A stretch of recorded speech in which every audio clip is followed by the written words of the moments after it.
Bonjour à tous, c'est Daniel, pasteur de l'Église biblique baptiste de Charleville-Mézières. Merci de regarder notre chaîne YouTube.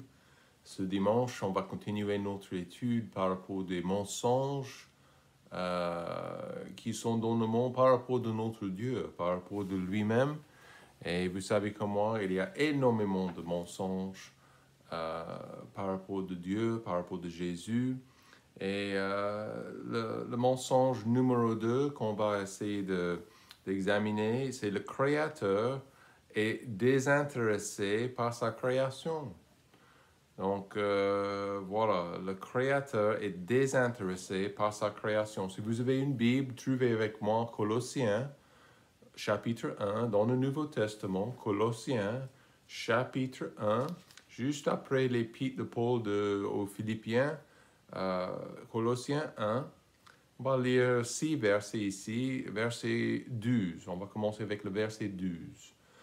La Bible dit en Colossiens 1, 12, « Rendons grâce au Père qui nous a rendus capables d'avoir part à l'héritage des saints dans la lumière, qui nous a délivrés de la puissance des ténèbres et nous a fait passer dans le royaume de son Fils bien-aimé, en qui nous avons la rédemption par son sang, la rémission des péchés.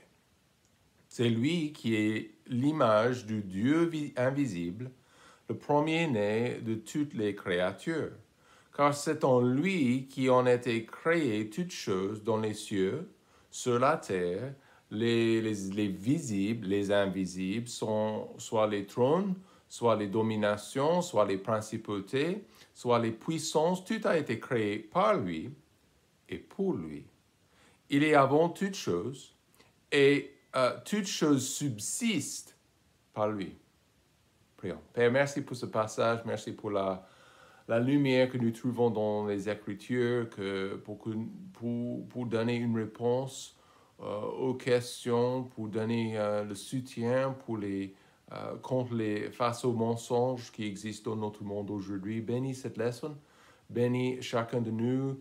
Pour ceux qui regardent cette vidéo, encourage-nous de continuer, de persévérer et de vivre cette vie pour toi, cher Père. Merci encore de ce privilège de regarder dans ta parole. Au nom de Jésus-Christ, nous prions. Amen. Pendant les années 50 et aussi les années 60, il y avait un joueur de baseball pour l'équipe de New York qui s'appelait Mickey Mantle. Et Mickey, comme Mickey Mouse, ok. Donc, en fait, Mickey Mantle était un joueur phénoménal pour l'équipe de New York. Il a gagné plusieurs championnats avec cette équipe, plusieurs titres de championnat et un grand joueur. Donc, il avait énormément d'influence sur les jeunes des années 50. Et en fait, au fur et à mesure, pendant les années 70, les années 80, et même quand j'étais jeune, pendant les années 80, les cartes de baseball pour ce joueur, Mickey Mantle, étaient vraiment, vraiment chères. C'était presque impossible de toucher, impossible de trouver même les cartes de baseball, les cartes de ce joueur, parce que la valeur de ces cartes était trop élevée en fait. Il y avait énormément de monde, une faute de monde, des hommes, 30 ans plus tard, leur idole, leur joueur préféré était ce joueur de baseball, donc ils ont bien gardé, ils ont bien collectionné ces cartes de baseball. Et moi aussi, à mon âge, à l'âge de 12 et 13 et 14, 15 ans, j'ai collectionné des cartes de baseball. Mais vous savez, je n'ai jamais rencontré Mickey Mantle. Et j'ai collectionné les cartes de baseball, les autographes sur les baseballs des anciens joueurs et des joueurs actuels à ce moment-là. Mais c'était toujours pour moi quelque chose d'impossible de toucher, les cartes de ce joueur, Mickey Mantle. Mais au fur et à mesure, vous savez que je savais que cet homme il existait. Ça, c'était sûr et certain. Je savais qu'il était toujours en train d'aller dans plusieurs villes, même dans les années 80, les années 90, et il a signé son autographe sur les photos, sur les cartes de baseball, sur les balles de baseball. Et en fait, ce que j'ai fait, il est venu, c'était prévu pour qu'il puisse venir dans notre ville, en Floride. Donc j'ai payé 30 euros, 30 dollars, et je suis allé dans c'était un grand stade d'exhibition, c'était énormément de vendeurs, c'était en train de vendre toutes sortes de choses. Mais mon papa, il est allé avec moi parce que pendant sa jeunesse, son joueur préféré était Montel, c'était ce joueur. Et j'ai payé le prix, j'avais le billet, et on était en queue. Progressivement, nous sommes arrivés. J'avais payé les 30 dollars pour son autographe, j'avais une balle de baseball. Et au fur et à mesure, on était face à face avec lui. Ce n'était pas une question avant qu'il existait. Je savais qu'il était là. Et j'avais vu les preuves, j'avais vu les cartes, son autographe sur les battes de baseball, sur les balles, sur toutes sortes de choses. Mais maintenant, à ce moment-là, j'étais face à face avec lui. Et on s'est serré les mains. Mon papa, il lui a parlé, il a expliqué comment il a vraiment adoré pendant sa jeunesse, il a regardé toutes sortes de matchs. Mon papa, il a été élevé à New York. Et en fait, c'était super cool ce moment. Et en fait, je savais, en descendant de ce truc, je savais qu'il était un homme comme moi. Il était un homme comme mon papa. Et il était en vie. Et les preuves étaient là. Mais c'était à ce moment-là que j'ai fait sa connaissance. Et c'est comme ça avec ce mensonge qui existe dans le monde, que le Créateur, il est là, peut-être, mais je ne vois pas beaucoup de preuves. Ou il est désintéressé par sa création. Donc, il se recule après avoir tout créé. Ça, c'est faux. Donc, le Créateur, il est là et il est très, très intéressé. Et on va voir ça dans cette étude aujourd'hui. Nous sommes dans notre étude toujours, comme je viens de dire, en train d'examiner les mensonges par rapport à Dieu. Donc, l'homme, il essaie dans son intelligence d'expliquer Dieu et d'expliquer ses desseins. Et c'est difficile de donner une explication claire par rapport à Dieu quand vous ne le connaissez pas, n'est-ce pas? Donc, c'est un peu bête de dire que je peux, je peux tout expliquer les choses par rapport de notre président ou un politicien ou une star, et si je ne le connais pas face à face. Donc, des gens essaient d'expliquer Dieu sans même lire sa révélation dans la Bible. Et pour moi, ça, c'est un peu... ces gens sont un peu, pour moi, des hypocrites, hein, franchement. En Corinthiens chapitre 20, 1, verset 20, la Bible dit « Dieu n'a-t-il pas rendu folle la sagesse de ce monde ?» Et la réponse, c'est bien oui. C'est bien oui. Dieu, l'homme, il pense qu'il est intelligent, mais la réalité aujourd'hui, quand nous lisons dans les Écritures, nous trouvons la vérité, nous trouvons la clarté. Et aujourd'hui, on examine cette idée agnostique. Donc, c'est le demi-frère des gens de la conception athée. Monsieur Athée, on sait bien, on l'a vu la semaine dernière, Monsieur Athée dit que Dieu n'existe pas. Il n'existe pas. Mais le terme agnostique est appliqué à l'idée que Dieu peut être là, mais il n'y a pas de preuve nécessaire, il n'y a pas de preuve et par conséquent, c'est incertain. Donc, ils disent que aussi, Dieu, peut-être il est là, mais il n'est plus intéressé par sa création, par nous-mêmes personnellement. Monsieur Agnostique, il dit que on ne peut connaître ni l'existence ni la nature d'un créateur. De le connaître personnellement, c'est pas possible hein, pour Monsieur Agnostique, ni même la nature ultime de l'univers. Ces gens qui acceptent cette idée agnostique, c'est que même ces choses ne sont pas même connaissables. Dieu même, son but, sa nature, son existence même, c'est pas possible.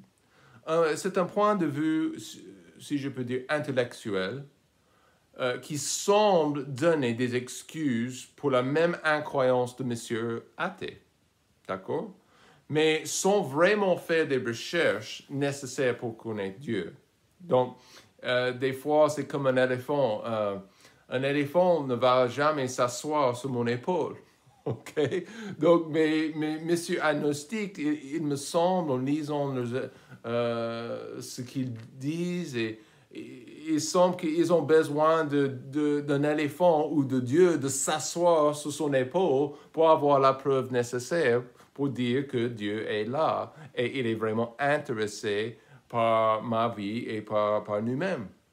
Ça ne donne pas, en fait, cette idée, cette conception, ça ne donne pas la vraie satisfaction parce que ça laisse la personne dans la pauvreté spirituelle, ça laisse la personne dans la condition perdue.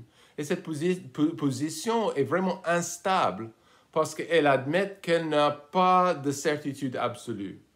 Et pour moi, c'est un peu ridicule parce qu'il y en a beaucoup qui ils ne font pas des recherches nécessaires pour, par exemple, de lire la Bible, d'assister, de tester, Dieu ne peut pas être, il ne peut pas mettre dans un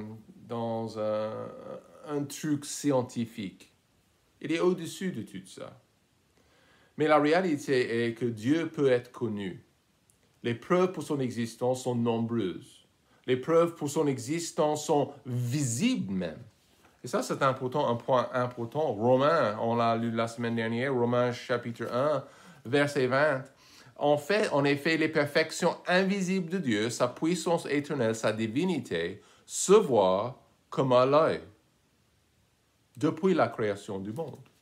Donc, il a dit, qu'est-ce que Paul dit dans ce passage? Il dit que je peux voir les preuves pour l'existence de Dieu et pour le fait qu'il y a véritablement un créateur. Les preuves pour un créateur sont visibles. Et voyez avec moi en Colossiens chapitre 1 plusieurs choses tellement importantes pour discréditer ce mensonge. D'accord? Numéro 1, un créateur qui s'intéresse. Encore, le mensonge, c'est que le créateur, il n'est pas intéressé, il est désintéressé par sa création. Peut-être il est là, peut-être les preuves sont là, peut-être. Mais voyez verset 12, la Bible dit en Colossiens 1, « Rendons grâce au Père qui nous a rendus capables d'avoir part à l'héritage des saints dans la lumière. » Qui nous a délivrés de la puissance des ténèbres et nous a fait passer dans le royaume de son Fils bien-aimé. Le Créateur qui s'intéresse. Le miracle est que Dieu a créé l'homme pour avoir une communion. Vous lisez en Genèse chapitre 3, Genèse chapitre 3, verset 8, ça explique comment Dieu est descendu pour marcher dans le jardin avec sa création, Adam et Ève. Malheureusement, c'était le moment, à ce moment-là, quand Ève, Adam, ils avaient mangé le fruit défendu, ils avaient succombé à la tentation du serpent et se plongé dans le péché. Mais une chose, Dieu était là comme prévu. Ils avaient un rendez-vous quotidien. Ils ont marché ensemble dans le jardin. Donc ça me dit une chose, Dieu a créé l'homme, créé l'humanité pour avoir une communion avec eux, avec vous, avec moi. Le Créateur, il a marché avec sa création. Et ça me dit une chose, ça me dit que premièrement, le Créateur, Il n'a pas simplement créé le monde, créé l'univers, il l'a mis en place et alors il se recule. Pas du tout. Il s'intéresse fortement à sa création. Luc chapitre 12, verset 7, un verset très très intéressant. Luc 12, verset 7, la Bible dit, et même tous les cheveux de votre tête sont comptés. Ne craignez donc point, vous valez plus que beaucoup de passereaux. Donc la Bible dit que même les cheveux, ceux qui restent, sont comptés.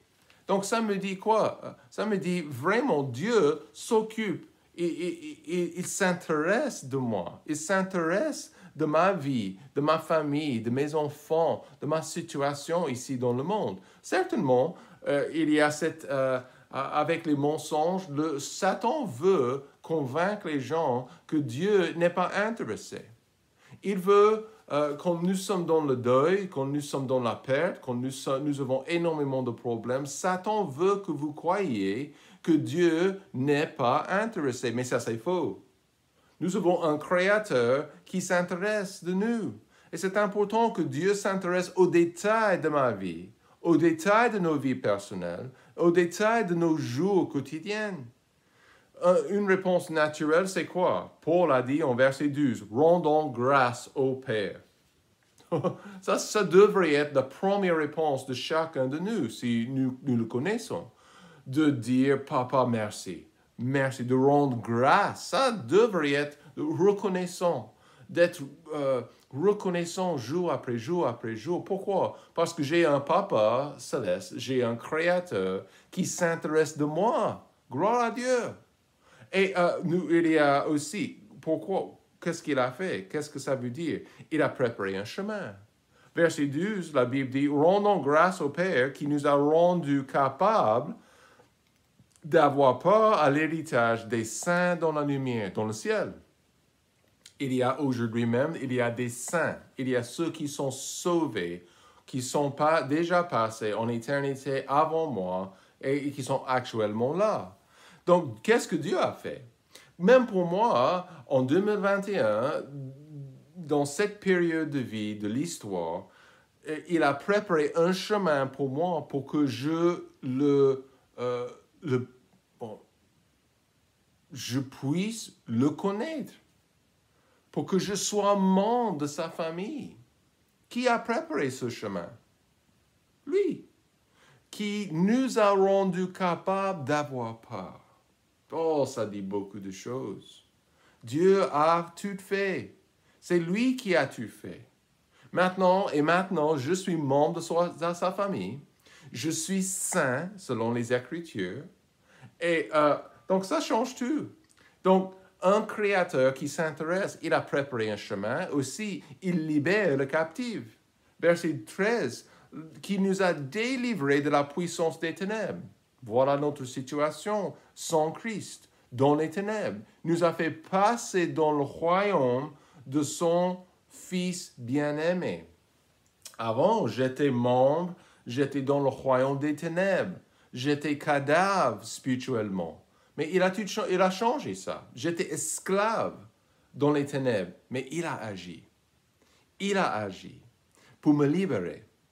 La Bible dit, il nous a délivrés de la puissance des ténèbres. Ça, c'est notre Dieu. Ça ne me donne pas une idée d'un Créateur qui se recule et qui est désintéressé de ma vie. Mais non. Ça, il est énormément intéressé par sa création. Énormément, si je peux dire, investi pour nous sauver. Il a tout fait pour nous libérer. Et soyons honnêtes, si vous regardez cette vidéo, vous ne savez pas que vous irez au ciel, s'il vous plaît. Vous êtes toujours captif. Vous êtes toujours victime. Donc, venez à Jésus, venez à Christ et acceptez son salut et son pardon. Aussi, numéro 2, les preuves pour un créateur sont visibles. Deuxième chose, un créateur qui partage. Verset 14, en qui nous avons la rédemption par son sang, la rémission des péchés. C'est lui qui est l'image de Dieu invisible, le premier-né de toutes les créatures. L'idée est que Dieu s'excuse, il s'est excusé et il est désintéressé toujours par les choses de notre monde. Ça, c'est complètement ridicule. Pourquoi? Parce qu'il y a 2000 ans, il s'est approché. Encore, il s'est approché de nous-mêmes. Moi, je n'étais pas en vie il y a 2000 ans. Ça ne change pas le fait que Dieu s'est approché de l'humanité, des humains. Il est venu dans notre monde, il a vécu dans la pauvreté, il a connu notre vie, notre souffrance, nos douleurs, notre manque. Philippiens chapitre 2, verset 7, la Bible dit, mais il s'est dépouillé lui-même et ont pris la forme de serviteur, devenant semblable aux hommes. Ça, c'est Jésus-Christ. Dieu, la Bible dit, Jean 3, dans son amour pour nous, il a envoyé son Fils unique et son Fils unique est venu et il a vécu avec nous. Ésaïe 53, verset 4. Cependant, il a porté nos maladies. Il s'est chargé de nos douleurs. Donc, qu'est-ce que ça veut dire? Ça veut dire, franchement, aujourd'hui, nous avons un Créateur qui a partagé nos vies avec nous. Il n'est pas sur son trône au ciel et il n'est pas intéressé. Non, il est venu pour partager notre besoin et nos manques et nos douleurs avec nous. Dieu, le Père. Donc la Bible dit dans ce verset, il est le Dieu invisible. Pas possible de le voir. La Bible dit en Jean, il est esprit. On ne peut pas le voir. Mais quand Jésus est venu dans le monde, tout a été changé. Il a envoyé il a envoyé son Fils pour payer notre dette. Et motivé par l'amour divin, Dieu a envoyé son Fils pour être notre agneau, de souffrir la peine de nos fautes, verset 14, par son sang. Il a payé notre dette avec son propre sang, sa souffrance, sa propre souffrance. Et qu'est-ce que ça fait? Il y a de la rémission des péchés maintenant. Le pardon complet et total. Et il a envoyé son Fils pour payer notre dette. Ne me dis pas que Dieu refuse de partager nos problèmes. Il a porté nos douleurs. Et en fait, Jésus même a souffert la peine de nos fautes. Ne me dis pas qu'il est désintéressé. Il a envoyé son Fils pour souffrir pour nous. Donc la Bible dit que le Père a fait venir sur Jésus même l'iniquité de nous tous. Ne me dis pas qu'il est désintéressé quand Dieu, dans son amour, a envoyé son Fils unique pour payer notre dette. Ça ne marche pas. Et c'est un mensonge d'accepter de dire que le Créateur, il est désintéressé par sa création. Non, non, non. Aussi, Dieu a envoyé son Fils pour nous montrer le Père. Verset 15, c'est lui qui est l'image du Dieu invisible, le premier-né de toutes les créatures. Jésus a dit en Jean chapitre 14, verset 9, il a dit, Philippe, celui qui m'a vu a vu le Père. Jean chapitre 1, verset 14, et la parole a été faite chair et il a habité parmi nous, plein de grâce et de vérité.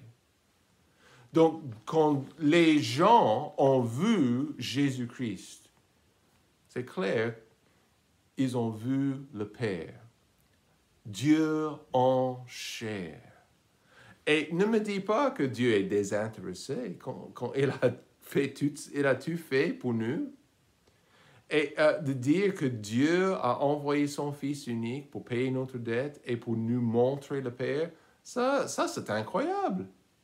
C'est pas incroyable, je peux le croire, bien sûr, parce que la Bible me dit, et ça me donne la clarté, c'est lui qui est l'image du Dieu invisible, le premier-né de toutes les créations. Donc ce verset, cette phrase ne dit pas, cette dernière phrase, ça ne dit pas que il est né. Donc, ça veut dire il était une création. Jésus était une création. Les témoins de Jéhovah acceptent ça. Et ça, c'est faux. Dans le grec, ça parle directement de sa place dans le monde. Il a la première place. Au-dessus de tout nom, au-dessus de chaque personne, au-dessus de la création, il est Dieu. Et aujourd'hui, c'est important pour nous d'accepter ça, de comprendre ça. Il y a un créateur qui partage. Et la dernière chose, il y a un créateur qui soutient. Qui soutient. Verset 16, c'est en lui qui ont été créées toutes choses dans les cieux et sur la terre, les visibles et les invisibles. Verset 17, il est avant toutes choses et toutes choses subsistent par lui. Cette dernière phrase est importante. Toutes choses subsistent par lui. Qu'est-ce que vous faites quand vous achetez la colle? Vous achetez la colle pour coller quelque chose à la maison. Il y a la colle pour le papier peint, des choses comme ça. Pourquoi? Pour que ça reste. Et la Bible dit, en effet, toutes choses subsistent par lui, par Christ. Il est la colle de la création. Comme le Créateur, il soutient la création. Il a tout créé, mais il ne s'est pas reculé. Il maintient l'équilibre délicat et nécessaire à l'existence de cette vie. Qui le fait? Dieu. Il soutient. Et la création est... toutes choses subsistent littéralement en lui. Donc, sans Dieu, si Dieu ne serait pas, s'il s'est reculé, qu'est-ce qui se passerait à la planète? Poup, ça tomberait dans l'espace. Plus d'équilibre, plus de possibilités de vivre. Il est celui qui maintient tous les éléments dans l'espace en mouvement même. La création est pour lui, dernière partie de verset 16, tout a été créé par lui et pour lui. La création est pour lui, c'est son œuvre particulière. C'est son œuvre, il s'occupe, il soutient son œuvre. Et aussi, c'est pour sa gloire. C'est complètement... C'est triste de voir les athées, les agnostiques, les gens qui donnent des mensonges par rapport à Dieu. Et ils ne se rendent compte que tout est là grâce à Dieu. Et c'est pour Dieu. Et c'est pour sa gloire. Le même Dieu qui maintient l'univers est le même Dieu qui soutient ma vie. C'est le même Dieu qui compte les cheveux de ma tête.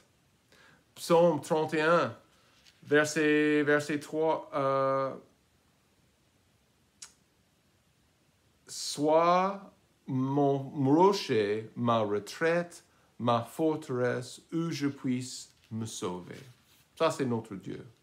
Il est notre rocher, il est notre forteresse. Psaume 46, verset 2. Dieu est notre retraite, notre force, notre secours dans les détresses est fort aisé à trouver, s'il vous plaît. Le même Dieu qui soutient, qui maintient l'univers, c'est le même Dieu qui soutient ma vie. C'est miraculeux, c'est formidable. Un créateur qui me soutient. Donc aujourd'hui, ne croyez pas les mensonges par rapport à Dieu. Ne croyez pas, oh, il est là, mais il est désintéressé par nous. Non. Mais non, il s'intéresse de nous, il a partagé nos vies et nos besoins, et il nous soutient jour après jour après jour. On voit ça dans la création, dans l'univers, mais on voit ça, je ne sais pas pour vous, je vois ça dans ma vie. Comme il m'a sauvé, il m'a pardonné, et il m'a complètement transformé. Et je dis, gloire à Dieu. Je rends grâce à lui parce que c'est lui qui l'a fait. Il l'a fait. Et il continue à le faire. Il n'est pas désintéressé, il est fortement intéressé par vous. Aujourd'hui, si vous avez des questions, je vous encourage de m'envoyer un message, un texto, et on peut se voir peut-être, mais vous êtes dans nos prières, vous êtes dans nos pensées, Et ma prière, c'est que Dieu vous bénisse aujourd'hui.